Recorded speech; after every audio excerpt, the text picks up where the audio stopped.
so very much. I certainly appreciate that. All right.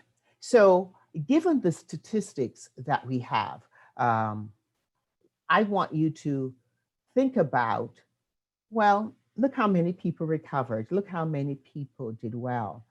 I want us to look at this slide and look at this column here where we talk about Black or African American non-Hispanic individuals. In term compared to our to whites, we have 1.4 times more cases than our white counterparts. We're hospitalized almost 4 times as often than whites, and we die almost 3 times as frequently as whites. So this, if any of you are from Jamaica, you would say the world is not level, okay? Doesn't seem like it's the same outcomes based on our race. And individuals might say, well, why is that? Is it that they're inferior in some way? What is actually happening? There is a body of work in public health that looks at what is it that the things that impact our health, and how does our health affect COVID-19, or how does COVID-19 affect us and our ability to stay healthy? It impacts us in terms of the social determinants of health, our access to education, to quality health care, where our neighborhoods are, our social services that are available, our financial resources. All these things play into our ability to stay well. So take, for example, if you live in an apartment complex, maybe you have a 2-bedroom, there's 6 of you in that household, and someone develops COVID, where does that person quarantine? Those things impact. In terms of access, how close are you to the nearest hospital? Do you have a pharmacy in your within walking distance or within 5-mile radius of your home? Those things can impact and will impact your access to care and your ability to take care of some of the regular things like hypertension, diabetes. You might not have the job that offers the health insurance that offers you the ability to get your medications if you need them at a reduced cost. So all these things play into it. It's not that you're genetically predisposed to be weaker and therefore you get COVID more and die more. It's that all these things play into your ability to stay well. Now, some individuals who develop, who are exposed and get infected with COVID-19 may be completely asymptomatic. They show absolutely no symptoms at all. But those who develop symptoms, there's a spectrum of those who are symptomatic. They may have mild disease all the way to being critical, where they need to be on a ventilator. Most of us are hoping that should we, God forbid, get COVID-19, that we will have mild disease. Unfortunately, there are those who develop a severe case and they may even be critical. Now, what is it that determines or increases your chance of having severe disease? Usually, if you're an older age, if you're over 65, you have an increased risk of having a severe case. If you have these underlying medical comorbidities, such as heart disease, diabetes, hypertension, chronic lung disease, such as COPD, emphysema, if you have cancer, if you have chronic kidney disease, if you are obese, or if you smoke. So any of these things, and these things are then additive, okay? So severe illness can occur in otherwise healthy individuals of any age, but predominantly in individuals with these comorbidities, or if they had advanced age. So that's just a little bit background as to the disease. So what did we do? What did the government do to help to respond to the pandemic?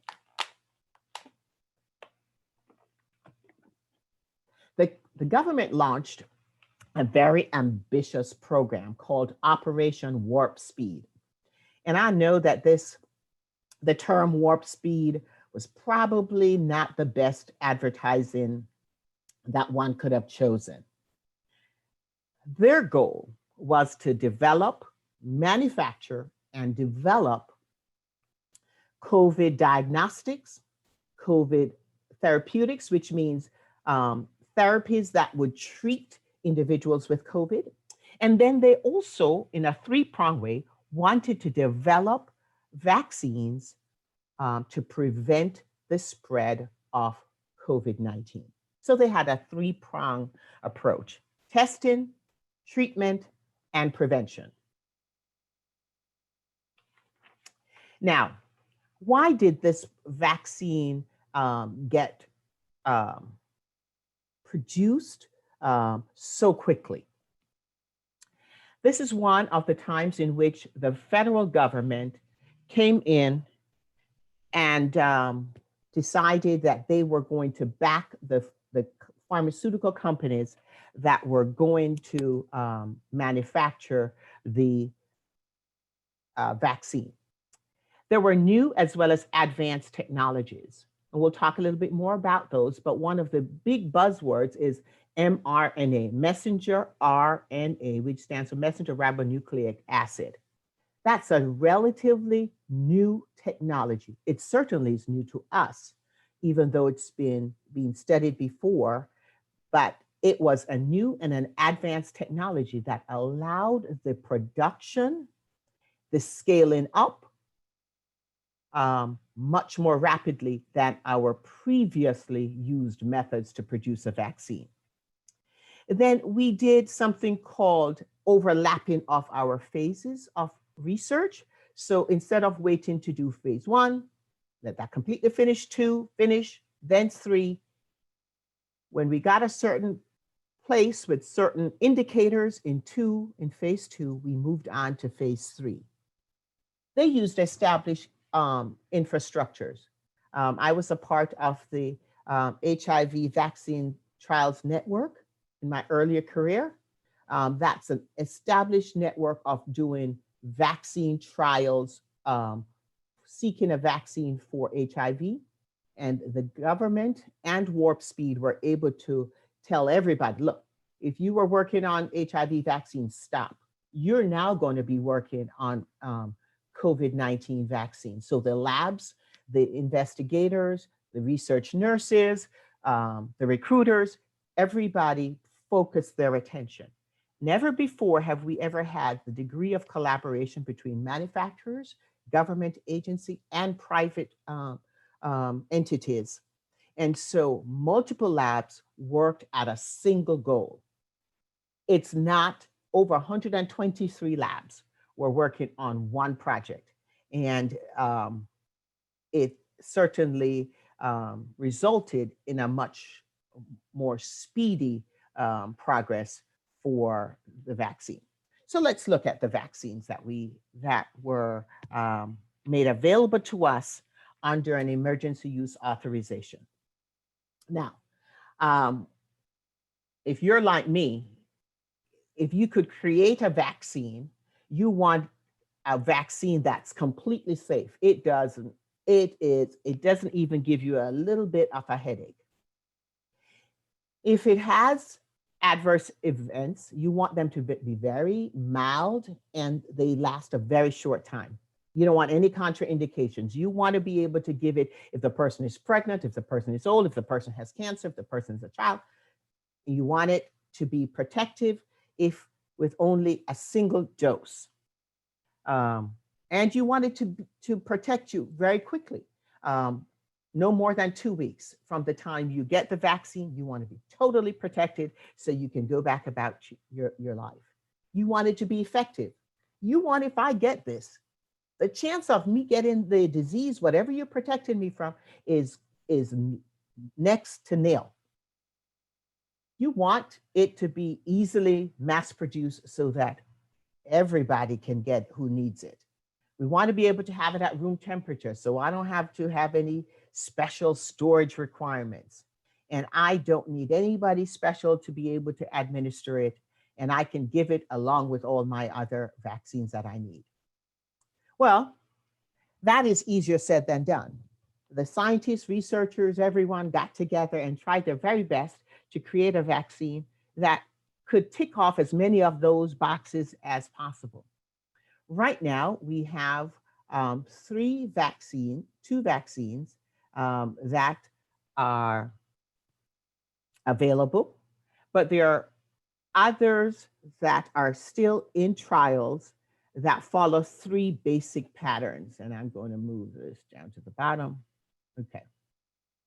Okay, there are those that are protein-based, they are viral vector-based, or they are genetic material such as mRNA-based.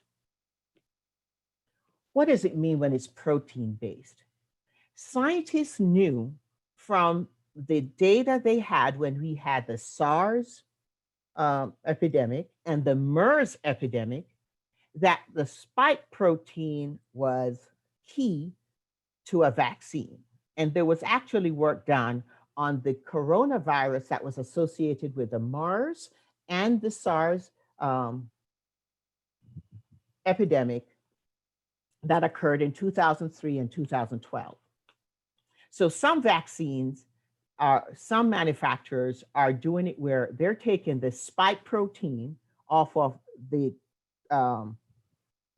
virus, the SARS-CoV-2 virus, and they're purifying it and they're going to inject it. And then there are others who are using the spike protein genes. This is the genes now. They are attaching it or putting it in a vector. A vector is a carrier. And so they're using commonly an adenovirus, and adenoviruses are one of the viruses that can cause the common cold. So they put the spike protein genes in there, they inject that into the body, and the body itself now produces the spike protein. When a spike protein is produced, the body recognizes this foreign material as an antigen and says, oh no, that's not something that should be here. And it develops an antibody to this antigen. In this case, the antigen is a spike protein, and this antibody is built up. Should you, in the future, come along and you see a spike protein again, for example, should you get be exposed to the coronavirus, the body says, oh, no, I saw that before. I have some antibodies, and these antibodies would take care of it, and that would protect you from having the disease, even though you were exposed. The third and final way that is currently being used, and this is the way that is actually used for the two vaccines, mRNA vaccines, the one from Pfizer and the one from Moderna. They use this third method. They use an mRNA that actually codes, that has the prescription, that has the codes for the spike protein.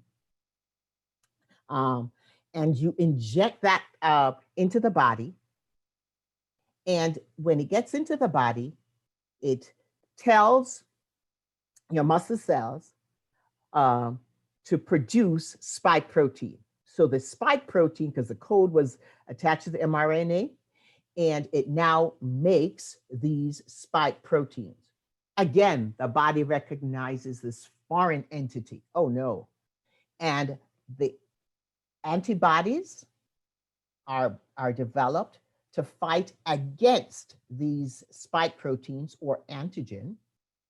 And the body now has these memory cells that should you see be exposed to coronavirus in the future, these antibodies would be ready to take on that virus and to know exactly what to do. You see, because this spike protein was actually like a key that unlocked access into your cells.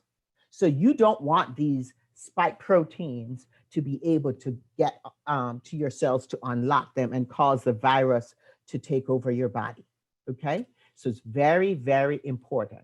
So 3 ways that are used, 3 types of vaccines right now. The ones that are currently available use method number 3, using the messenger RNA. I want to say something here real quick. This messenger RNA, ribonucleic acids, are not a part of the nucleus of your cells. Your DNA is in the nucleus of your cells. This mRNA does not enter into your nucleus and therefore cannot change your DNA. As a matter of fact, the mRNA is rather unstable. And once the code is, the spike protein code, and the spike protein is made, the body destroys the mRNA. So it's not even there hanging around. It's not there to get into your DNA and to cause any change with your DNA. Okay? All right. I'll go a little faster. This was just telling you the examples of the different vaccines that use the different methods. The Pfizer and Moderna, I said, use the mRNA. The Johnson & Johnson vaccine that you might have heard of, this is the one that has the single dose. It's being studied. It's not yet approved. They're using the vector modality. And then there is another company called Novavax and Sanofi that they're using the protein-based method of a vaccine. So guys, whenever we're going to develop a vaccine, we put it through a lot of testing. There's preclinical testing. This is not in humans. These are usually in animal models, either mouse or monkey. And then we go through clinical testing. Initially, we just test the product in a small number of people, small number, phase 1, just about 40 to 50 people. If we get the response that we are expecting in these 40 people, we then move on to phase 2, where we use a larger number of people who may be at risk for the disease. Then we then go on to phase 3, where we use larger numbers of individuals, and it's blinded, where we give some people the vaccine we want to study, and some people we give them a placebo, which is really just salt water, and we follow these individuals. Now, one of the things that helped this warp speed was that when we didn't finish phase 2 before we started phase 3, we saw certain safety indicators that we were getting good results, and so they then started phase 3. It wasn't just random. And as they went along through these phases, the vaccine that they were using to give to the patients, they were actually producing it and stockpiling these vaccines in warehouses, right? So here's a problem. If the results, when it was unblinded and they found out, oops, this vaccine didn't really do much, the people who had the vaccine did not do any better than those who did not, guess what would have happened? They would have had to throw away, incinerate all those stored vials. And this is how the federal government came in and helped to protect them by saying we would buy those products, but they would have been incinerated. so that the manufacturers could commit their resources to the development of this product. After the vaccine shows efficacy and safety in phase 3, they apply to the FDA for approval. In this case, the FDA granted emergency use authorization. So it's a little slightly different than an FDA approval. It's emergency use authorization, meaning that the follow-up period was shorter than normal that they would normally have, but the follow-up was enough for them to evaluate safety. What do I mean by that? Typically, when we give someone a vaccine, any side effects, let's say anaphylaxis, that usually happens within 15 to 30 minutes after being given the product. If somebody were to develop other effects, it usually occurs, given our long history of all vaccines, within 30 to 45 days. We made sure, the government made sure, the FDA, that manufacturers followed patients for at least 2 months after the last person who had enrolled in the study had done it. Now, let me say this. For the Pfizer study, they had about 40,000 patients, of which 20,000 got the vaccine. On the Moderna side, there were 30,000 individuals, of which 15,000 got the vaccine. It is possible, therefore, since we only had 35,000 individuals who had gotten these vaccines in the trial, that if a side effect occurred 1 in a million, they may not pick that up, okay? Because they hadn't given it to a million people. It's not because somebody's trying to be a cheat or trying to make money and give you something that is inappropriate. All right. And we've basically gone over those entities.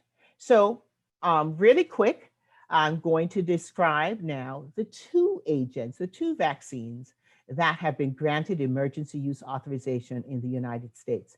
And I anticipate that within another month, another agent will be likely approved. These 2 agents use the same platform. They use the same type of technology. And the difference, the Pfizer vaccine, you give the 2 doses, it requires 2 doses given 21 days apart. On the Moderna, it's given 28 days apart. The Pfizer is authorized to be used in individuals 16 years old and older. The Moderna is only for those 18 years of old and older. Now, both companies have now been granted approval to study the vaccine in individuals down to age 12. I know Pfizer had already been doing that, but we did not have enough patients in that age category to seek authorization for use of the product in those. The storage is a big difference. Pfizer's drug needs an ultra cold freezer, minus 70 degrees centigrade freezer, okay? Whereas the Moderna uses what would be your the freezer part of your refrigerator, and it can be stable inside the refrigerator for 30 days once you take it out, and at room temperature for 12 hours. Okay, side effects are they pretty much the same, and the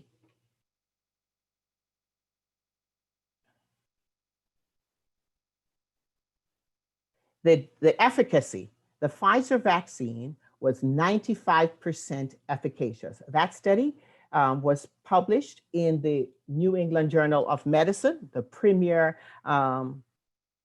medical journal, in December. And the Moderna study was found to be 94% efficacious And that too was published in the New England Journal of Medicine. So in essence, I want you to note that since we use the same platform, these studies were kind of basically confirmatory of each other. Wow, okay, efficacy was 95% in the Pfizer study using the mRNA platform or technology.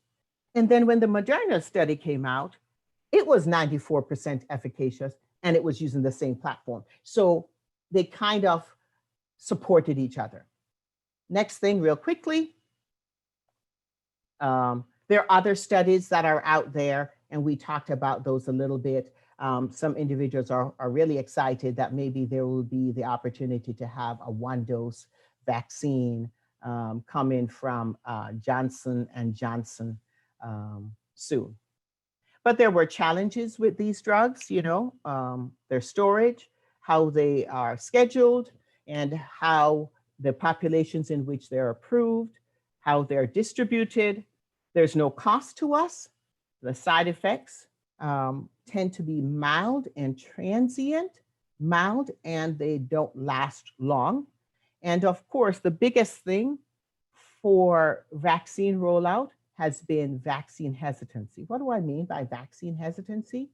Individuals who do not readily choose to accept the vaccine, but might have what we call a wait and see approach.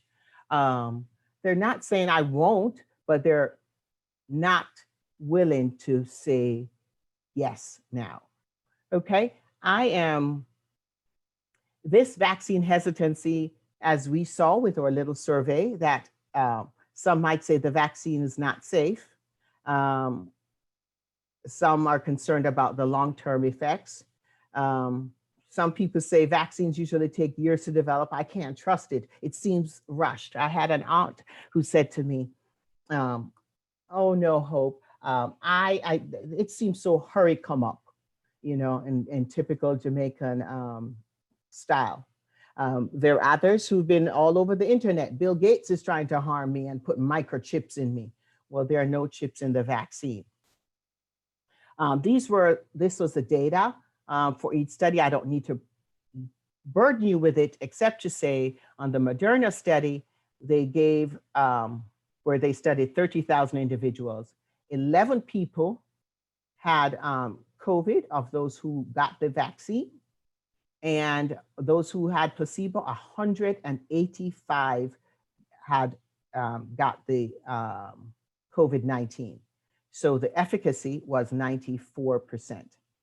On the Pfizer study, 8 people who had the vaccine got COVID, 162 who did not get the vaccine had got COVID. They ended up with a efficacy rate of 95%. Individuals ask. Hope, I hate to interrupt you. When you say 8 people who got the vaccine got COVID, what do you mean by that? They had gotten, literally, they were in the arm of the study where those people got the vaccine. But 8 individuals were exposed and actually showed that they were symptomatic. They had evidence of infection with COVID. Notice we never said that the vaccine is 100% efficacious. It's 95%. That means 5% likely that someone could still get it. The reasons for that could be quite complex. Did they not mount a response sufficient to have it? Is it that they had COVID and we didn't know before? But no, 8 people, they had gotten the vaccine, but unfortunately they developed COVID-19. But compare that to 162, right? That is huge. The big thing here is that no one developed severe disease. For example, in the Moderna study, no one developed severe disease. So no one had to get put on a ventilator. No one had to get hospitalized.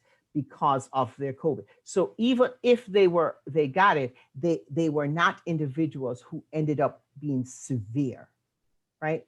And when you get severe disease, that's when you are so at risk for dying. Okay. Individuals have been concerned about what's in the vaccine.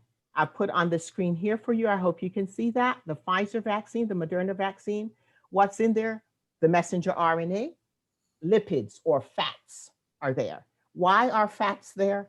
Fats are there in order to carry that mRNA, which I told you tends to not be very stable, and to allow it to get into the body, right? So into the muscle cell. And then their electrolytes, just to keep the pH balances and stuff like that. And there's sucrose. Over on the Moderna side, there are buffers to balance the acid-base status and sucrose. So there's no human cells. There are no nanoparticles. These are fats, sugars, and buffers. Like acetic acid, for example, is what you would find if you had an orange. That's acetic acid. So these are just things to keep the vaccine stable and so that it can be effective when it's injected. All right, why do you have 2 doses? We have 2 doses because when the body sees that spike protein that develops after when the vaccine is given, and the spike protein is produced, the body develops antibodies. But this antibody response has the potential to wane.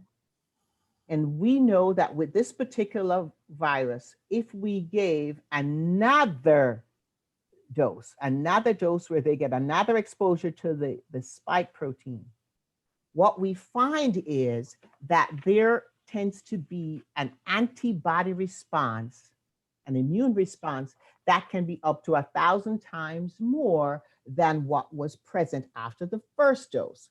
And we have the development of what we call memory cells. These memory cells help the body to remember the spike protein, and that if you ever see a corona, SARS-CoV-2 in the future, you know to attack that protein, that antigen, because you now have a robust immune response.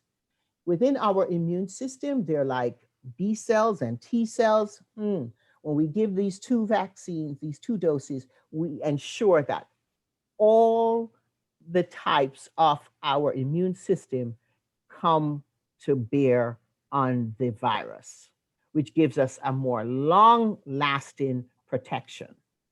How long is the vaccine going to last? We're not quite sure, but we know we have right now at least almost 10 months worth of information about the immune response that we're seeing. Remember those, like the 40 people who got it in phase 1?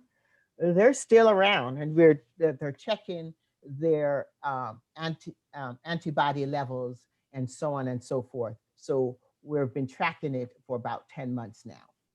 All right, and so things to think about: will you accept the vaccine, and will you recommend the vaccine? And I'm going to stop sharing now, and we're going to open up to take some questions from the chat. Dr. Campbell. Hope, I have two questions. One relates to placebo. You spoke about in the study, you mentioned the term placebo. What exactly is that? Wow. Then you spoke about efficacy.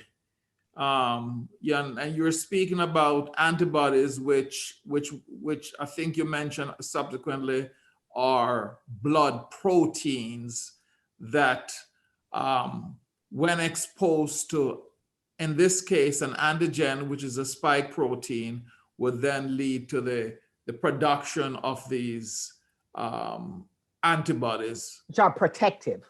Okay, so just comment again on the antibodies, the placebo, and efficacy. Okay, so when we talk about a placebo is really sodium chloride or salt water. We give half of the individuals the real thing, the real vaccine. The other half, we don't give, we just give them salt water. We just inject saline in their arm. And that's the placebo. The placebo is given so that we will see whether, and we put these individuals to go back into their regular lives, do what they normally do. And then we see, given the fact that COVID-19 is all around us, see if any of them would develop the disease, okay? Or was this vaccine protective? We want, as researchers, to see that those who got the vaccine were less likely to get the disease than those who got placebo, because they didn't get any protection. Efficacy means that how good was the vaccine? How effective was the vaccine? Did it do what we wanted it to do? Did it protect me? Efficacy means, is it protective against the virus? Okay. So the placebo is a standard part of any research. It's not unique to the COVID vaccine trials. And efficacy is a measuring point, seeing how successful or unsuccessful we may be, so to speak. Yes. Anybody, Orville, did you have something to say? No, not on that, Hope. Okay. You all did a great job. Mm-hmm. Okay. Okay. Any other question?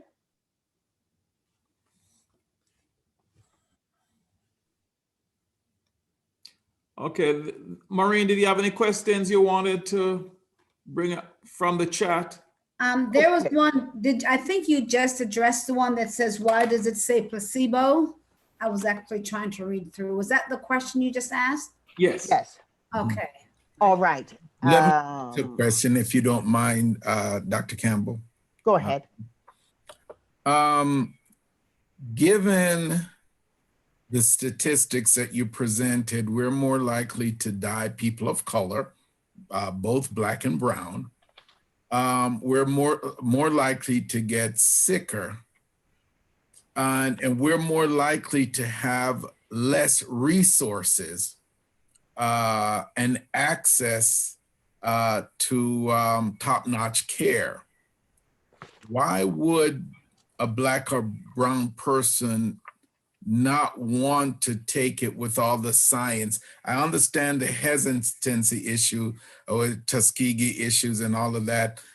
And I too, I'm a promoter of vitamins boosting the immune system. I know because I had the disease. Why would a Black or brown person not want to avail themselves of a vaccine? That answer, that is quite complex. For different individuals, the reasons are different. We have those, I hope you're hearing me, we have those who might not take it because they don't think they need it, okay? They look at the list of those who have severe disease and they say, well, I don't have hypertension, I don't have diabetes, you know, I am young, I'm going to be okay.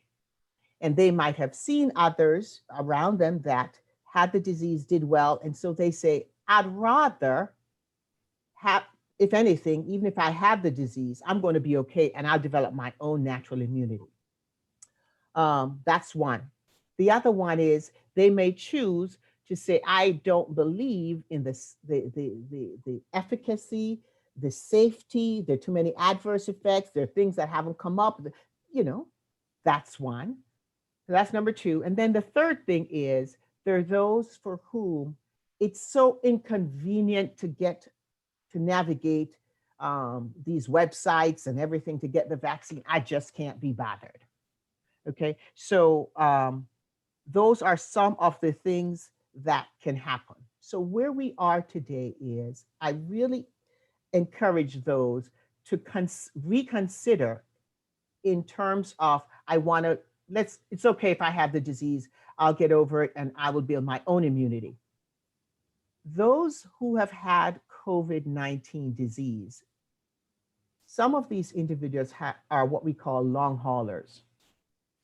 They can develop long-term nagging symptoms of COVID weeks, months after they are actually recovered, if you want to say recovered from the disease. In essence, they don't really fully go back to baseline to what they were before. They tend to have maybe ongoing, maybe cough. They might have foggy thoughts. They might have weakness that's ongoing. So that's not a good way. The next thing is, those who have the disease, you really don't know whether you will be severe or not. You don't know. We have seen people who have diabetes did well. We have seen those who have diabetes don't do well. We've seen those who are obese do well. We've seen those who are obese and don't do well. I can't tell you which category you'll be in. And for that reason, I strongly encourage you to reconsider that mindset out there. Yeah. So as we look at the risk benefit as to whether we should actually receive this vaccine, that point you make regarding the long haulers or the long lungs or the post-COVID, post-acute COVID, different terms for that, that's something we do need to consider. Someone may say, well, okay, I know many individuals who have had COVID, they're recuperated, no problem, but we do need to consider the long-term effects. Long-term effects, not just physically with the persistent shortness of breath or chest pain, or the potential thrombotic effect as far as blood clots to the extremities or blood clots to the lung, pulmonary embolism, or weakness of the heart muscles, cardiomyopathy or congestive heart failure. But we also have to consider the psychological and psychiatric effect that also fall in the long hauler category. And those are individuals who may have anxiety, depression, and post-traumatic stress disorders. And those, although we have not been speaking much about the behavioral health aspect of it, those are realities. And many individuals have had their lives turn around, not just from the physical aspect of the disease, but because of this persistent psychiatric or behavioral effect. So, okay. If I may share some statistics, Dr. Campbell. On Wednesday, I did my inpatient hospitalization report. Of the current patients that were in the hospital, we had 149 hospital days, meaning that all the patients that were in the hospital accounted for 149 days of hospital stay. COVID accounted for 108, 109, which is about 72% of those hospitalizations days. We have people that are on the vent that are in their 20s, people are in their 50s, I think, but the oldest of that group is 59. So very young people. And the youngest I've seen die is about 27 of heart failure due to COVID attacking the heart muscle. We're seeing people, as Dr. Earl shared, with kidney failure, and you don't know who's going to be attacked. There was a story recently of a very young lady in her 20s that had COVID, seemed to have a very mild case. Then she started having shortness of breath and walking upstairs or being tired. Now, this is someone in their 20s, had gone through COVID, didn't need hospitalization. She went to the doctor. They did an echocardiogram, which is an ultrasound of her heart to see how well it's functioning. She had severe heart failure due to COVID and will need a heart transplant. Again, as Dr. Earl Campbell said, you need to weigh the risk versus the benefits. As I was about to get my vaccine, I ended up with COVID. I don't know if I will be a long hauler, whether it will attack my kidneys or my lungs. I just have to wait and see. But I was this close to getting the vaccine. So while it is everyone's right and choice, I urge you, from what I see on a daily basis, to really strongly consider getting this vaccine. While building the immune system is good, sunshine, water, I believe in all of that, because I take alkaline water every day, zinc, CoQ10, all of that. But I also believe in science. And I also believe that God has blessed the scientists on this call with knowledge, just like any other profession, whether you're a plumber, electrician, pastor, or singer. The Lord has blessed us all with knowledge, which we're volunteering to give, by the way. So I hope we don't let the past, what people have done to people of color in the past, prevent us from looking at the science and taking advantage of it, because we're the ones that are dying. Thanks for that time, Dr. Campbell. There's a question in the chat. There's a question in the chat. It says, do you know if the vaccine will become mandatory for the mass public?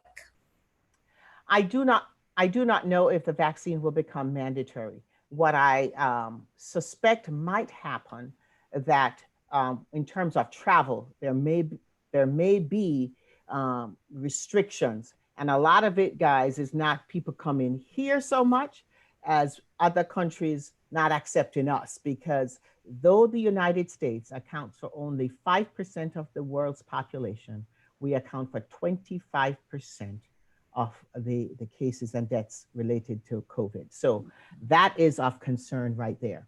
I saw a question, but the other thing is there may not be mandatory, because remember the vaccines are now only under emergency use authorization. Should they get full, what we call FDA approval, that may change, but I don't think that may be. If you are committed to not getting the vaccine and your job requires it for the safety of others, you feel you can stand on your principle, but understand that you may not be allowed to continue your employment, and it is what it is. Let me just quickly answer someone who asked an early question, that there were two deaths that were associated with a vaccine group in the Pfizer trial. And I think they want to know what those two were. Those deaths were not from COVID. One had a heart attack and one was other cardiac disease. So that was the two individuals that had died. It didn't have anything to do with COVID. Yes. There's a question on the Jameses. You can unmute. They raised their hand. The James family, can you go ahead, unmute and ask your question?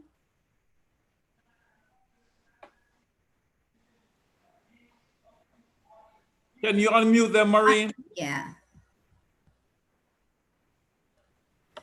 Usually I can only mute. I cannot unmute. They have to do it themselves. Okay, let me see if I asked them to unmute, hopefully they... Okay. James, go ahead, Mr. and Miss James, go ahead, unmute. We'll take your question at this time. We can't hear you. We can't hear you. Click the mute button on your, there we go. They're fantastic. On. There you go. My question is, what are the fats derived from that's going in the vaccine? You mentioned that there are fats that helps to stabilize, the fats. What is it derived from?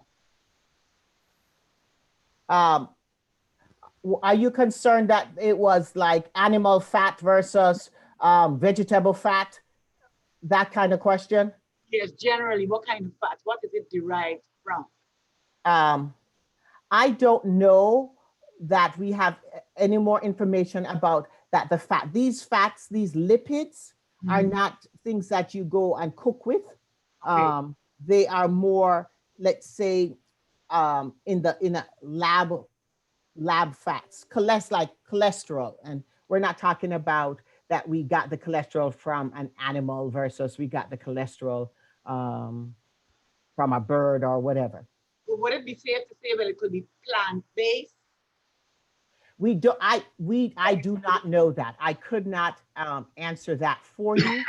And the facts sheets, FACTS, the fact sheets from these companies do not let us know that. I do know there are no preservatives, for example, and there are no human products. So if that helps you at all, that's the extent to which I know. Very well. Thanks for your honesty. You're welcome. There's another question. Does taking the vaccine decrease the potential symptoms if one were still to contract the disease? You might have already mentioned but just address that for us again, please. As a matter of fact, thank you so very much. As a matter of fact, that's one of the beauties of the vaccine. That you notice we said there were 95% or 94% efficacious. Those who got got COVID-19 despite having had the vaccine, they did not develop any severe disease. That's kind of what we are excited about. So at least it is helping the individual by mitigating their symptoms or decreasing their symptoms, even should they get exposed and contract the disease. I hope that helps. There's a question that says, could Dr. Campbell speak a little bit more about his with the disease? That would be you, Dr. Orville. I'll go very quickly since a lot of folks here were on the call last week. This is something you don't want to have. Let me back up. There are people in other countries, including Jamaica, scrambling now, trying to find a COVID test to get back into the United States. So like Dr. Hope Campbell says, if this vaccine has FDA final approval, it may become mandatory. Right now, it's not. Like in my workplace, it's not. It's recommended, but it's not mandatory. This is not something you don't want to have. I'm a person that works from home. I rarely go outside the home, and I do a lot of things to prevent, but we won't go into how we got healthcare related exposure. Again, this was healthcare related exposure. You have high fevers. I didn't. My wife had the fever. Cough like you've never experienced before. You have the shakes where you'll almost spill a cup of tea trying to hold a cup of tea. Don't know what that mechanism is. You're tired. At least I was tired. I could not stay awake. Your head is about to split open from a headache. Your head and neck hurts you so much you don't even want to put your head on the pillow. Food, you lose. I still haven't gotten back all of my taste. It's a lot better. I'm probably about 90% there. You don't want to eat. The very thought, the very words of certain food makes you want to throw up. The things that comes up out of your lungs, you feel that you're going to die, basically. I think it was Saturday before last when I was at my worst. I felt like I needed to go to the emergency room. That's how bad I felt. So there's so many other symptoms that you don't want to experience. I'm so disappointed I was not able to get the vaccine. But as soon as my 90 days is up, because I did take the monoclonal antibody. These are lab synthesized or lab made antibodies to help combat disease. I got that infused into my body. And then I think that's part of the reason I'm here now. And as soon as my 90 days are up, I will be getting the vaccine to ensure that I get further immunity against this horrible virus. And the last thing I'll say, we can't hide in our houses for the rest of our lives. Right now, we can temporarily, but at some point, we're going to all have to go back out into the real world. And at some point, we have to make a decision whether we want to arm ourselves with protection or take a chance with the disease. Again, I don't know if I will be a long hauler, whether I will develop heart problems, lung problems, kidney problems. I hope I won't be. But again, those of you who have not had the disease and have the opportunity to take the vaccine, I sure hope you do choose the vaccine. We're not here trying to sell the vaccine. Doctors don't get any money for prescribing the vaccine and so on and so on. We don't get anything out of it. We just look at the science, look at the risk versus the benefit. And since I have a 95% chance of being protected against this disease and reinfection, I'm going to take that 95% chance versus the off 5% chance. And I did get my flu vaccine. I get it every year. Every year that I take the flu vaccine for 24 hours, I don't feel well. But I can tell you, as a person that has had the flu back in the 90s, that's probably the closest to death you're ever going to come. So again, I encourage people to take the flu vaccine as well. Thank you so very much, Orville. I want to say that once we tend to look at things through different lens, depending on our circumstances. And you having had COVID-19 and so openly sharing that with us, we appreciate that transparency and sharing your personal experience. So once you're in a situation, once you're around patients who have the disease and you see people who are dying, once you've actually had it yourself, the lens are certainly different than looking at it remotely. My son, Dr. Earl Campbell III, I think he's still on the call. Yes, he's answered questions. Sorry to cut you off, but there are some questions. We're getting a lot of them. Dr. Earl Campbell III, he is answering some of your questions. So if you see the answer, then we will not bother to ask that question. Go ahead. So if he does want to respond, if he does want to respond from his lens as to when he was in the COVID unit at Yale New Haven Hospital, he certainly can share that if he does want to do that. There's a question here that asks about, can one receive one Pfizer and one other vaccine? Vaccines, the safety and the efficacy of a mixed product series have not been evaluated. So nobody has looked at what happened if you were to get one Pfizer, one Moderna vaccine. The recommendation is you do a series of either Pfizer or a series of the Moderna. However, if two doses of different messenger RNA COVID vaccine are inadvertently administered, no additional doses of either product are recommended at this point. But the suggestion is that you stay with the particular vaccine you had, even though they both share the messenger RNA platform. Okay. There's another question. It says, would it be a good idea to research where the fats are being vaccinated? I suspect that maybe someone could, but more than likely, these are done in the labs, and the proportion of fats to make the RNA stable is what they have done.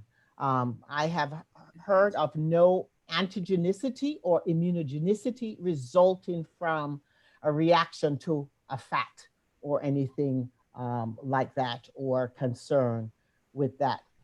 There's a somewhat related question. We're advised against eating foods that have genetically modified organisms. Is mRNA considered a GMO? It's not. mRNA is not an organism at all.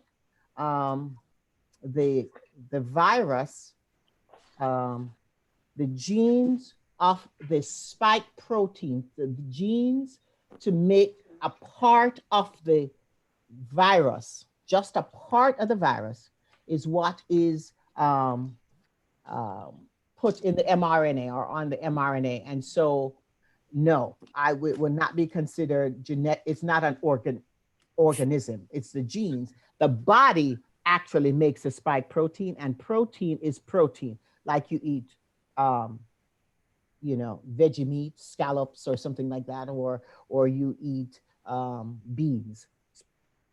Proteins in the body. These proteins are made up of amino acids, so it's proteins. Can I say something, Dr. Hope? Go ahead. In terms of GMO thing, a lot of things we eat are genetically modified.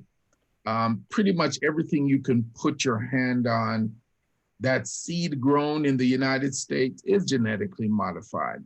And if they weren't genetically modified, we wouldn't have enough food to feed the world. These seeds are genetically modified to avoid being overtaken by fungi and other infectious agents. Mm-hmm. And they're also to give us the amount or quantity of food we need.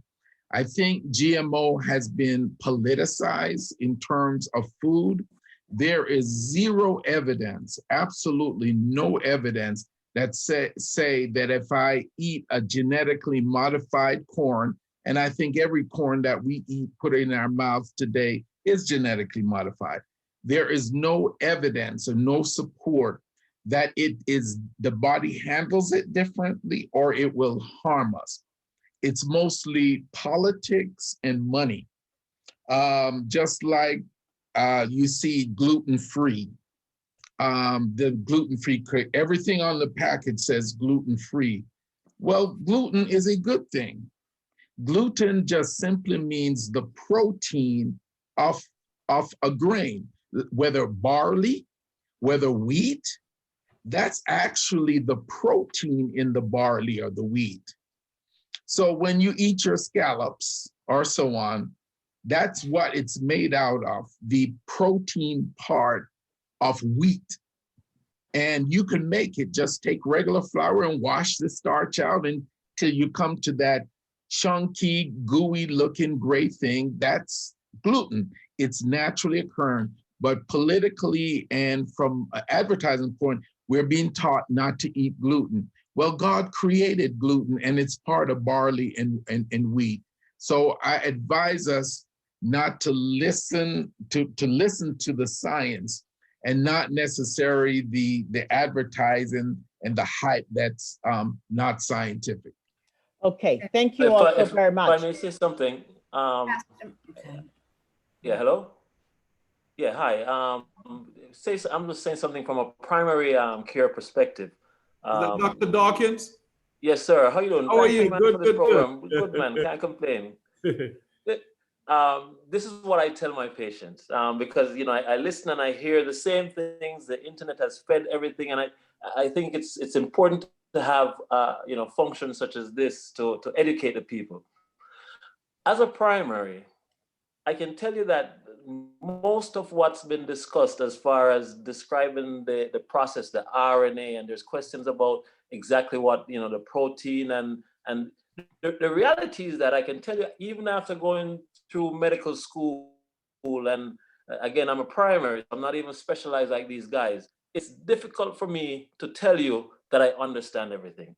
And so I know when people are asking these questions, and the reality is that it doesn't matter how much explanation is done, to tell you about RNA and to tell you about all those processes. The reality is that you're not gonna understand all that stuff. And so many things that we do it by faith. Everyone here probably got the polio vaccine, and they got measles, mumps, rubella, and you have no idea what they put into those and how they process those. We have to accept those things by faith. And so what I tell my patients when they come in is that there's no shortage of people who want the vaccines that are already available. People are calling me, even a while ago while on this phone, somebody saying, Doc, it's an emergency, let me know how I can get the vaccine. And the reality is that many of the people who are, aggressively seeking to be vaccinated early. Hopefully he can get back on. Yeah, I'm sorry to hear that. As a family, Campbell family, we usually go on a mission trip each year, and we go to Portland in Jamaica, and we do that on an annual basis to serve those individuals in the country. And Dr. Dawkins was on the last mission trip, so it was good seeing him, and thank you for your service. May I ask a question here before you come in? Yes, Pastor, please. There's been talk regarding blood type and some element of resistance to COVID. Can you edify us with that, if there's any data to that effect, whether or not that is substantiated by research? I have seen, in fact, I've been asked that question before, and I've not been able to find any substantial information that would say that one blood type may be more effective than the other, that would allow us to not be, that would provide any absolute immunity against this disease, or that would allow us to say, well, the vaccine is not needed. But I've done that search, but Pastor, I have not been able to find that information. That I'm not sure if any of the other scientists or physicians on the line may have an answer to that. I've heard through lecturers type O is more protective. Didn't do much for me. But there are a lot of Black folks that are type O, but we're dying more than any other group. I have not seen any robust data to suggest that that is true. Although I hear it echoing on lecturers, I even hear it on TV, but I've yet to find or look at robust data, good data to say that is true.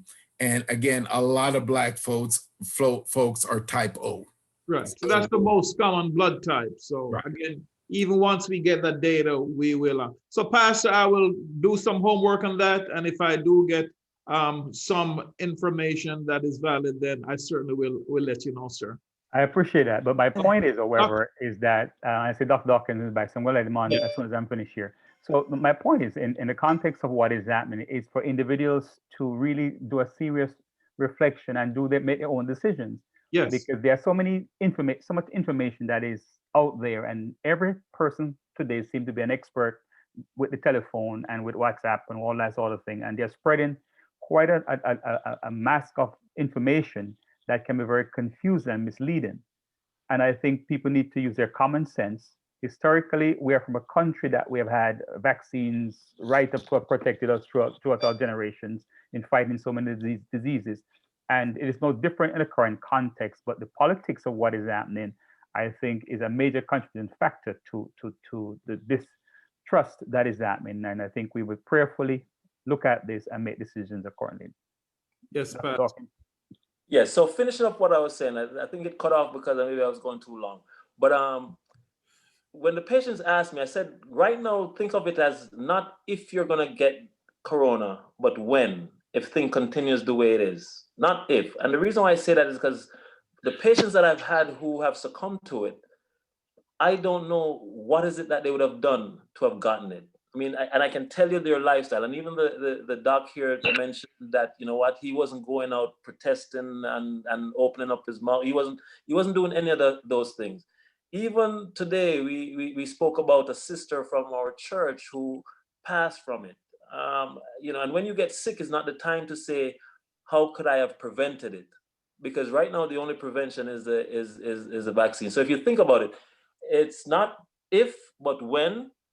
And the question then you ask yourself is, do I want to deal with the actual disease, or would I rather take my chances with the vaccine?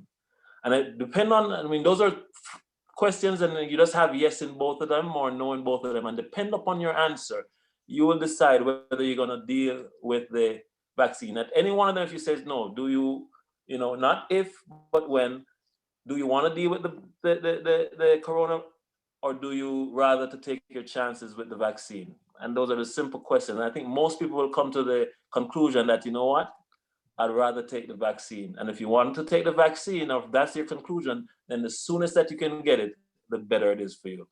Thank you Realize so very that God much. is still the one who does. Yes, Thank sir. you so much, Dr. Dawkins. I think there was a question earlier that was directed to the gastroenterologist. So I'm going to have him speak. Dr. Earl. Hello, how's everyone doing? What was I know that my dad had mentioned about sharing my experience when I was in the COVID unit, or was there another question? I think that was it. Oh, okay. Yeah, so back in between April and June, when I was in Connecticut, during my advanced endoscopy fellowship, that was the initial peak of the pandemic. So the tri-state area got hit pretty hard. And myself, along with some other specialists, basically we started working in the COVID ICU. We had to add 84, this is at Yale New Haven Hospital, Connecticut. We added 84 ICU beds just to accommodate the influx of COVID patients. So outside of the typical pulmonologists and intensive care doctors that run the ICU, we had pulled in specialists, nephrologists, gastroenterologists, cardiologists, just, you know, whatever physicians that they could to help staff the ICU. So it was a very, you know, it was a very interesting experience. I mean, at that point, those patients that I was pretty much dealing with, most of them were all on the ventilator because it's specifically the ICU for COVID patients. And I will say that once those patients got to the point where they're ventilated, it wasn't very often that you would see those patients come off of the ventilator. Not saying that it doesn't happen, but you know, it's the prognosis is much lower, quite poor once you end up on the ventilator. And you know, like Dr. Orville Campbell and like my father were saying, you can't really predict who's going to have a rougher course or tougher course with this virus. I mean, there were younger, healthy physicians. In fact, one of the patients we had in ICU was a physician right at the initial part of the pandemic when we didn't have as much PPE. He was at an outside hospital. Someone came to the ER. They coded. He was actually there. I think he was intubating the patient. He got exposed, and then now he's intubated in the ICU. So, you know, I will just want to just add to what everyone else was saying, that a lot of people say, oh, well, I'm fit, or I don't have these underlying conditions and I'll be fine if I get the virus. But honestly, you cannot predict who is going to succumb to the virus. And you can have someone that's 60 years old with diabetes and they may pull through, and you can have someone that's a 25-year-old athlete that may not make it. So. Thank you very much, Earl. Can I ask a question? Yes, sir. Yes. Given that a lot of foods that we eat now is or genetically modified foods, is there any studies that say that could be because it's all over the world and this disease is everywhere? So I think what we eat could be a great contribution to us being able to catch this disease, especially with such a random ages, from ages 17 to 65. Anybody could just get this disease. So, and everybody's eating genetically modified foods. Is there any studies on that level?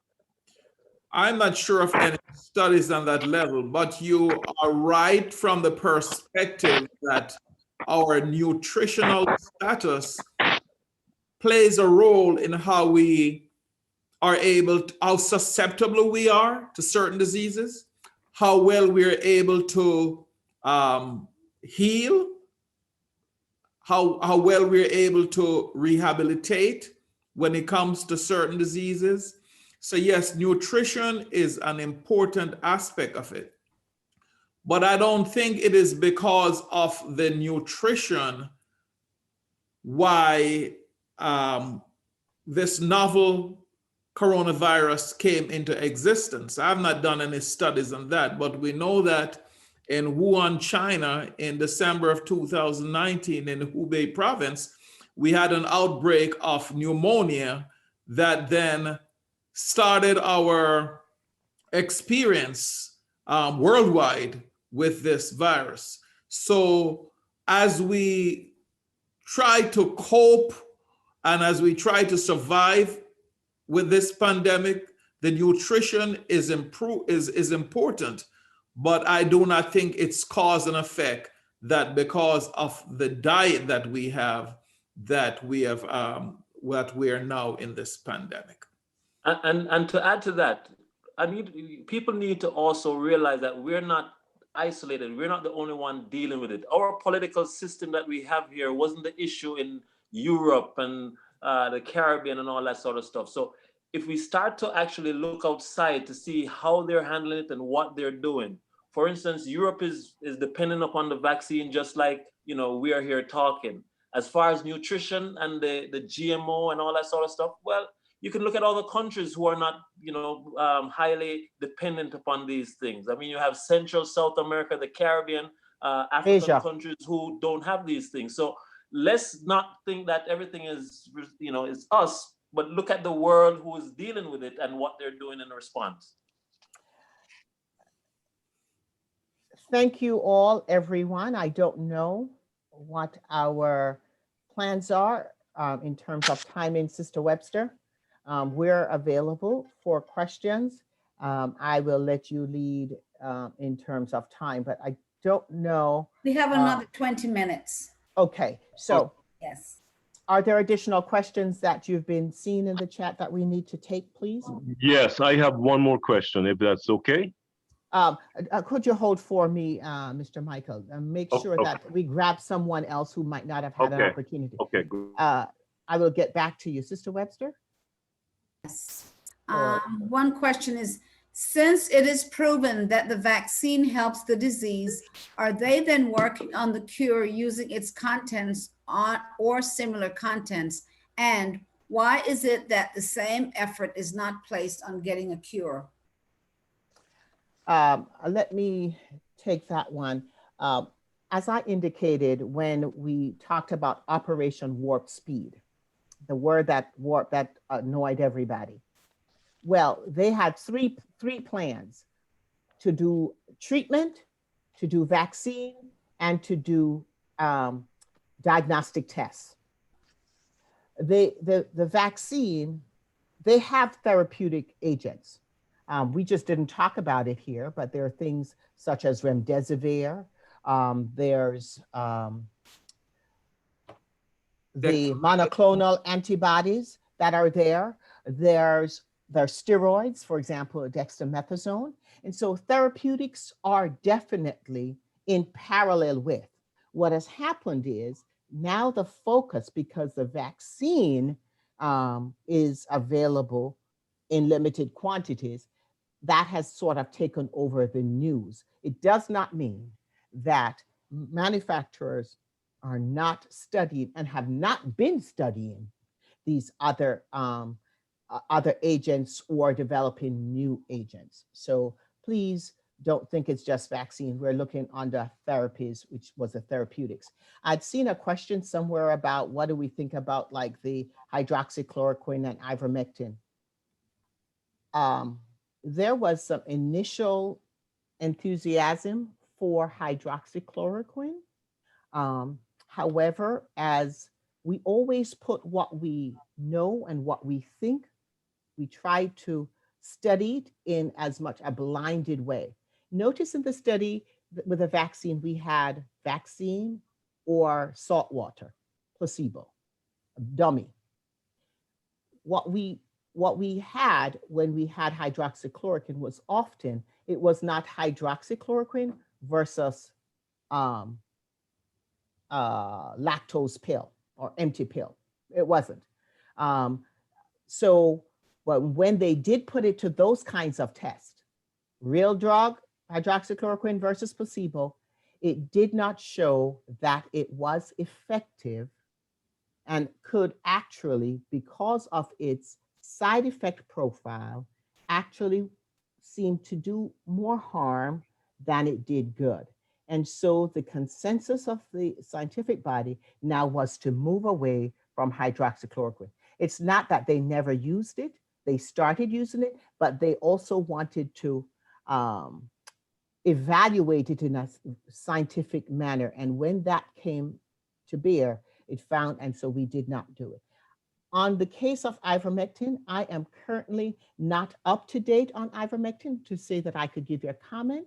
I would have to get back with you, but I do not see ivermectin on the treatment tree for any mild to moderate or severe COVID. So if there's another scientist profession or health professional who knows the answer about ivermectin, but I'm sorry, I don't know the ivermectin data as much. So there are Dr. two more Campbell? questions. Mhm. One's who gets, L'Oreal, who gets to select whether you get the Pfizer versus the Moderna vaccine? Can you request one over the other? And follow up to the question you had, Hope. I know this presentation is more so on the COVID vaccine. That's why we have not been emphasizing the direct therapeutics, but somebody wanted to know why, the question about the remdesivir, how is it determined who gets it or who doesn't get it? I think that's Okay. what I saw. Okay, okay. But determining how you get the vaccine was the one question, and then the remdesivir. Okay, the first dose of the vaccine that you get, you have no choice. The federal government or Operation Warp Speed, they work in collaboration with the manufacturer and the governors in the different states, and they send what they have. So if there's a batch ready to go to Missouri and it's Moderna, that's what they get. If after that, there's no more Moderna, they'll send Pfizer. So what you get is what is available there. However, knowing that what your first dose is needs to be what your second dose is. The vaccinating site, the site that's going to give you the vaccine, will try to ensure that they have your second dose in reserve for you, so that when you go for the second dose, you get the same product, the product from the same manufacturer as you had the first one.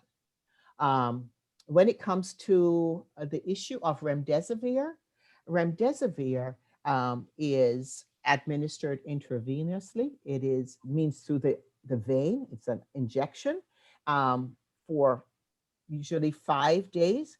There are certain criteria that you have to meet in order for you to receive it. Those criteria that they use are usually based on what the parameters that were used and studied. Remdesivir is indicated for those who are moderate to severe in the hospital. So you would have to be admitted. That's one of the first criteria for you to even get remdesivir. It's not usually an outpatient agent. For example, the monoclonals are outpatient for mild to moderate disease in a non-hospitalized patient with certain risk factors to develop severe disease, even though today they would have been mild to moderate. So that's what it is with remdesivir, shown to be effective in terms of mitigating symptoms and duration, hospitalization, and time to risk of going on the ventilator. Thank you. Hope, could you please, Okay. sorry, go ahead, Orville. Dr. Hope, in the context of safety of the vaccine and hesitancy, can you comment on IRB, institutional review, to give people an idea about safety? Okay, so after one of the horrific historical events was the Tuskegee syphilis trial, okay? And we talk about that a lot. And it was indeed horrific. But if there was anything that came out of it that was good, was the issue of, and like the Henrietta Lacks tumor cells, anything that came out good was that now we have established data safety monitoring boards, institutional review boards, informed consent. Those are things that we have put in place, and every investigator has to prove that they have taken the training related to informed consent, good clinical practice guidelines in order to even be allowed to do a study. The informed consent is making sure that every volunteer in a study understands the risks that are associated with it, what's going to happen with their cells, everything. That's all in the informed consent, and it is written at a, I think it is at an 8th grade level, cannot be written higher, so that everybody can understand it. It is done in the language of the participant. And this, the body that manages informed consent is the institutional review board. So wherever the study is being initiated, wherever the investigator is associated with, they have to request before they start their first, before they send a note to anybody to recruit, they must send their disclosure documents, their informed consent, etc., and show that they have done their training. Once a study has started, and for example, as it is in the case of the vaccine, before the results are looked at by a data safety monitoring board that is unaffiliated with the manufacturer, if they see any signals that, this thing is occurring, there's a side effect that's occurring that's concerning, they halt the trial. You might remember that there was a halting of some trials. You may or may not be aware of it. For example, AstraZeneca was put on hold. We have Innovo that has right now their phase 3 is not going forward. It's on hold because there were little concerns that the data safety monitoring board sees, and they're going to investigate it. And until they are satisfied that the patients in the study are going to be safe and that this is not due to the product and maybe due to just natural occurrence, then they would not let the trial go forward. So rest assured that there are lots of bodies other than the manufacturer. When it comes to the FDA, after the FDA looks at a study, there's also a vaccine and related biologics committee that looks at the data. And that was actually, for the vaccines, that was actually televised. It was a whole day of questioning of the manufacturer going back and forth. In addition to that, there's another body that said the Advisory Committee on Immunization Practices that advises who, even though this seems the data is good, who should get it. So should we give it to the age group that should get it, etc. That's the ACIP. So there are lots of agencies whose job has nothing to do with the conduct of the study, but with the surveillance and assessment of the data to make sure that the public is protected. Great. Okay, there's a question in here, one more. What are the implications for someone who has gone through chemo? Would the vaccine be considered safe? Yes, so individuals who have cancers are at risk for obtaining, for getting the severe COVID-19 disease. And this is just a category of individual who would benefit from a vaccine. Each situation, however, may be unique. And so I'd recommend that for a given individual, that be discussed with one's provider to determine if there are any additional concerns that may be required. Thank you so very much. That's right on target. Okay. All right. Hope, I'm sorry, there's a question here continuing on what you're discussing. Please comment on the third vaccine that has not been made available yet and how it fares in comparison to Moderna and the Pfizer vaccines. Okay. There are probably 4 or 5 other vaccines that are being studied. I think that the next closest one, the one that's approved in Europe, at least in the UK, is by AstraZeneca. And that particular vaccine entity, if I look back at all my notes right here, it is using an adenovirus. So that's going to be the vector-based product. And that particular product, therefore, we're putting the genes for the spike protein into this adenovirus and then giving it into the human body. The efficacy on that, we saw preliminary data says between 70%, around 70% to 90%, okay, is where that efficacy stands right now.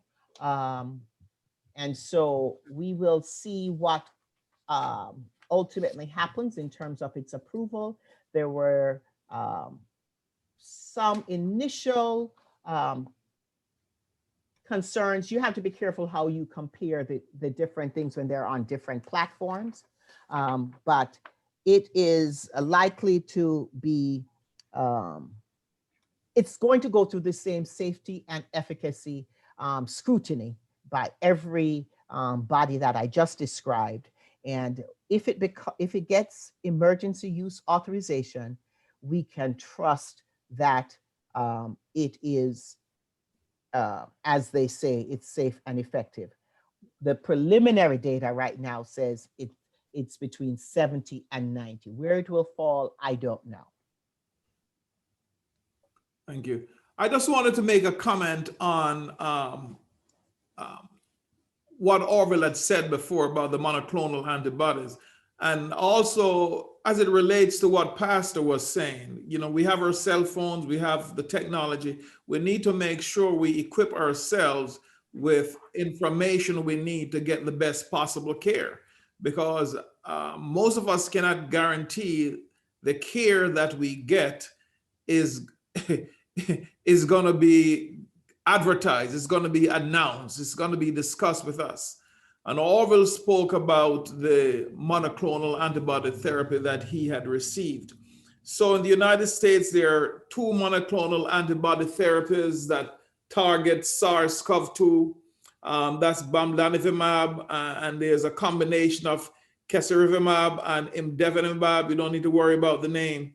And each is administered as a single IV infusion.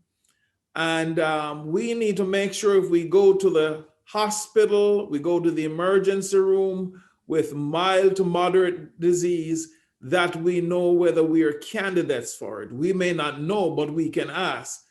But typically this is given to individuals who would have tested positive for the SARS-CoV-2 virus. They would have been within 10 days of symptom onset. And then there are risk factors that also, criteria that need to be met. Some of those risk factors include a body mass index of 35 or greater, chronic kidney disease, diabetes, immunosuppression, meaning that you have certain immunosuppressive disease or you're on certain treatment, or you may be 65 years of age or older, or you may be 55 years of age plus cardiovascular disease and or high blood pressure and or chronic obstructive lung disease. If you meet either of these criteria for high risk factors, plus again, positive test, plus symptom onset within 10 days, you are considered a candidate for monoclonal antibodies therapy. So want to put that out there so you equip yourself with the knowledge you need to request the therapy that you're so that you do need. All right. Okay. Earl, Thank you so very comment much. on people who have kids and the monoclonal antibodies? Pardon me? Can you comment on people who have kids who may get COVID and the monoclonal antibodies? I think the monoclonal, oh, you mean if they can, you mean as far as complication, or you And speak the about age where they qualify for it? I think it is for individuals who are 12 years of age or older, if I remember right. But as far as the risk factors are for, I outline, are for adults 18 years of age or older. And for the kids, if they have sickle cell disease, and we have a lot of kids with sickle cell disease over the age of 12 that may get COVID in a certain weight category and so on, those individuals may qualify for the monoclonal antibodies. Okay, thank you guys, everyone. We're coming up on the hour. And so I'd like to just take what I see is one last question here. Will the vaccine be effective on the newly developing strains of the virus? I can say with regards to Pfizer's drug that the strain that's identified in the UK, that it is still effective. And it is believed, the current expectation, current thought, and they are actually doing more conclusive information, is that what we do have is not going to affect the ability of the vaccine to protect those individuals. What the changes that occurred in the virus that is in this new strain appears to make it easier for you to acquire the disease, or to be exposed to the disease and hence at risk for the disease. But it does not seem that it makes you resistant, as it were, or not be protected if you got the current mRNA vaccines. That's what we know at this point. More data to come out of the South African variant. I don't know that has been crossed as much, but again, right now we don't see any evidence of resistance at this point. I'm hoping we're about to log off, but can we go ahead and answer Brother Mike's question? Oh, yes, Brother yes. Franklin? Yes. I'm sorry, thank you.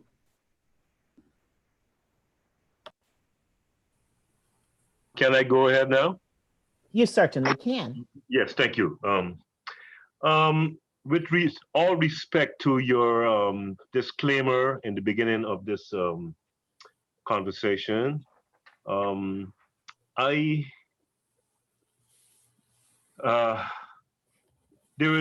wherever there is, you see smoke, there's fire. So we know that. And so I have done a lot of research.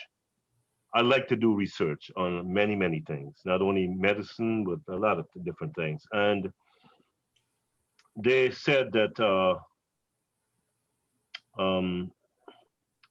one brother was up there a couple of weeks ago on YouTube or Facebook. I don't remember, one of those And he had his stuff down pat in terms of his knowledge of chromosomes, antibodies, and all of this stuff that you guys mentioned in the earlier part of this discussion. And he said that colored folks have a very high immune system, why we have survived so many things in this world. And then I did another research that says that they've been trying for years. There's scientists been trying for years, not trying, they've been going down to Africa, taking stuff in bottles and saying we should drink it, it's good for us. And trying to diminish our populace of colored folks across the world. And so with all of that information that I've accumulated, now I don't believe everything I hear, but I want to bring it to this forum. And so to me, for me personally, and I'm sure there's probably many thousands of us who think like me, that we are leery about taking a vaccine because of certain conspiracies that has been going on for many years towards us as a people. How would you respond to what I just said? Okay, I'll make it really short and sweet. Okay. The nice packaged, got your thing together, doesn't make it truth. We can have, the packaging isn't it, it's the science. And there certainly is evidence that individuals, different cultures, didn't necessarily have to be African Americans, Blacks, whatever. There is definite great historical data that says it's okay to be leery. It's okay. I don't want to minimize those concerns. However, this is not that. And I don't want you to miss out on the benefits of a vaccine because you're holding on to the past in terms of the history. Very quick thing. The Moderna vaccine, for example, the lead scientific liaison from the NIH, National Institutes of Health, is a brilliant African-American young lady whose name is Dr. Kizmiki Corbett. She's a PhD scientist. She Black. And some people have actually called that particular vaccine product Kiz's vaccine. The Pfizer vaccine, for example, the spike protein, the gene for that spike protein was actually created in the NIH lab of Dr. Barney Graham, where Dr. Kizmiki Corbett works. Their work was already done and established when the coronavirus came up. Vanderbilt, for example, their researchers, Dr. Mark Dennison, as an example, has been working for 37 years on coronaviruses. He says it has been a problem at times to get funding because nobody worried about coronavirus, oh, forget it. He was one of those scientists whose work led to the creation of remdesivir and those other agents, the therapeutic agents. Okay. Be careful of what you read. How much you read is not important. It is what you read, and can what they say be duplicated, replicated, verified?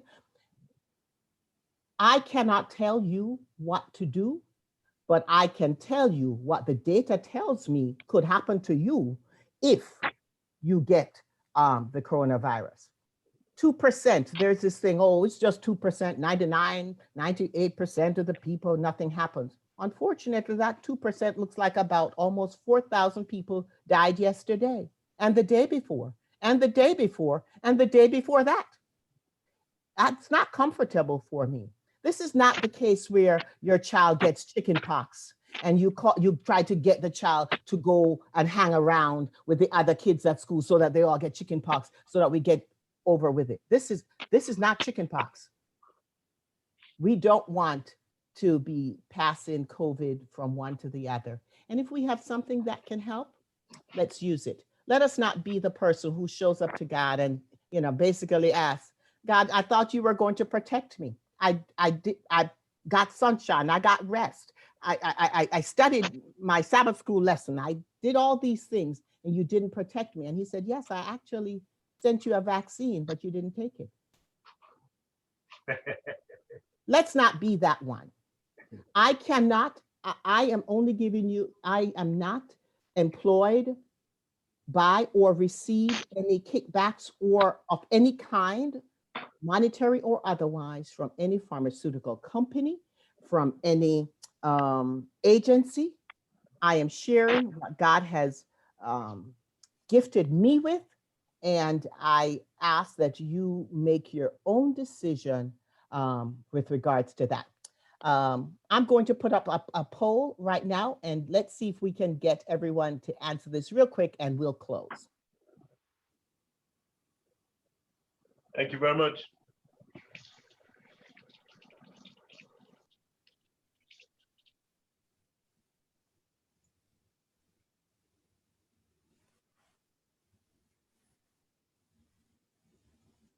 Are you seeing the poll? Yes. Okay, kindly answer for me.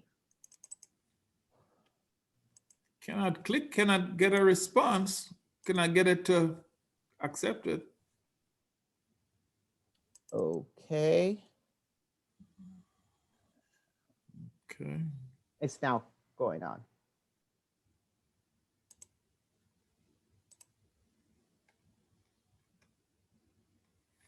I think it's showing responses from before, isn't it? No.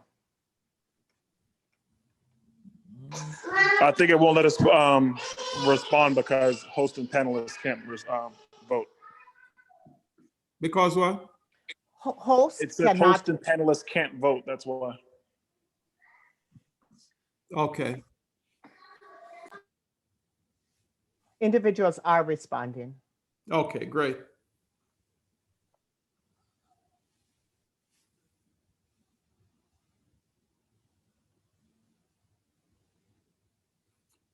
This is anonymous. Nobody knows who is voting for what. So we don't know that pastor may be voting one way or the other. It's totally anonymous.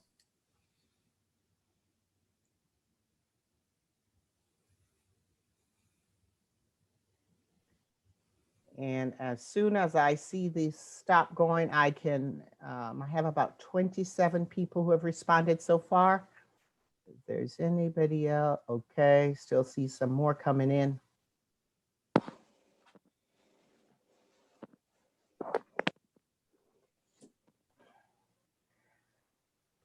As soon as we're finished with this poll, we are going to close. I just wanted to let everyone know that we have recorded this session, and I will be forwarding the recording when it is ready to Sister Maureen Webster, who will decide what, if anything, is done with it.